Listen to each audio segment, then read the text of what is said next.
584 కోట్ల రూపాయలు ధాన్యం కొనుగోలుకు డబ్బులు ఇచ్చాం. డైరీ ఫార్మర్స్కి గోకుల్ కింద 2 లక్షల రూపాయలు సబ్సిడీ ఇస్తున్నాం. ఇంకో పక్క అందరి నీవా నేను చెప్పాను. ఇంకో పక్క ఫుడ్ ప్రాసెసింగ్ పాలసీ 24-29 తీసుకొచ్చాం. రాయలసీమని హార్టికల్చర్ హబ్గా, కోస్టల్ ఆంధ్రాని అక్వాకల్చర్ హబ్గా తయారు చేయడానికి ముందుకు పోతున్నాం.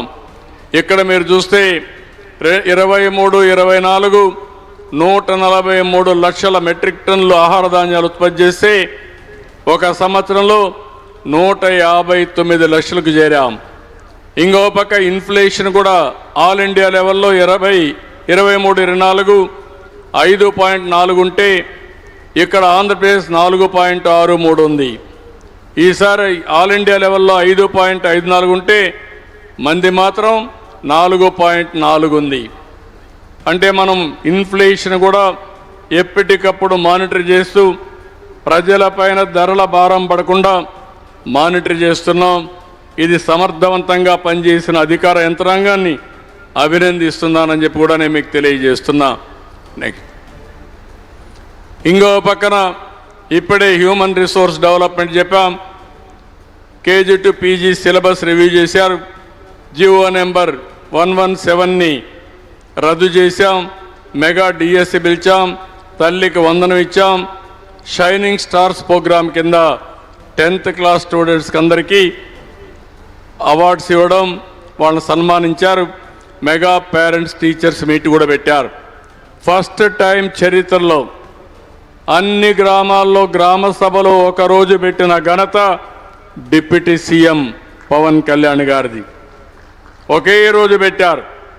అదే మాదిరిగా హ్యూమన్ రిసోర్స్ మినిస్టర్ అయితే ఒకే రోజు మెగా పేరెంట్స్ టీచర్స్ మీటింగ్ కూడా పెట్టి విద్యకు ప్రోత్సాహం ఇచ్చారు. ఇంకో పక్కన పబ్లిక్ హెల్త్ మీరు చూస్తే ఎక్కువ శ్రద్ధ పెట్టాం. ఈరోజు centre of excellence for health innovation and diagnostic centres పెట్టాం. ఇంకో పక్కన బిల్ గేట్స్ మెలిండా ఫౌండేషన్ మన రాష్ట్రంలో డిజిటల్ రికార్డ్స్ నుంచి గ్లోబల్ నాలెడ్జ్ని, అదే మరి గ్లోబల్ టెక్నాలజీ తీసుకురావడానికి ముందుకు వచ్చారు. ఇప్పుడు కుప్పం ఒక ప్రూఫ్ ఆఫ్ కాన్సెప్ట్ చేశాం. చిత్తూరు జిల్లా 6 నెలల్లో కంప్లీట్ చేస్తాం. 2 సంవత్సరాల్లో ఆంధ్రప్రదేశ్ హెల్త్ సెక్టర్లో పెను మార్పులు తీసుకొచ్చి ఎక్కడికక్కడ డిజిటల్ రికార్డ్స్ క్రియేట్ చేసి ప్రివెంటివ్ హెల్త్, అదే మరి రియల్ టైం మానిటరింగ్, క్యూరేటివ్ కూడా ముందుకు పోతున్నాం. ప్రివెంటివ్ హెల్త్లో అయితే యోగా ఒక గేమ్ చేంజర్గా తయారవుతుంది. నేను ఆ విషయం కూడా మీతో మాట్లాడతాను. ఇంకో పక్క అమరావతిలో mega global medical city establish చేస్తున్నాం. విశాఖపట్నాన్ని కూడా సేమ్ ఒక గ్లోబల్ సిటీ మెడికల్ కోసం ఎస్టాబ్లిష్ చేస్తాం. నెక్స్ట్ ప్రతి ఒక్క నియోజకవర్గంలో ఎమ్మెల్యేలు ఉన్నారు. పెద్ద పెద్ద హాస్పిటల్స్ లేని నియోజకవర్గాల్లో, అన్ని నియోజకవర్గాల్లో కనీసం 100 పడకల ఆసుపత్రులు కూడా ప్రోత్సహిస్తాం. ఇది పీపీపీ మోడల్లో తీసుకొస్తామని కూడా మీకు హామీ ఇస్తున్నా.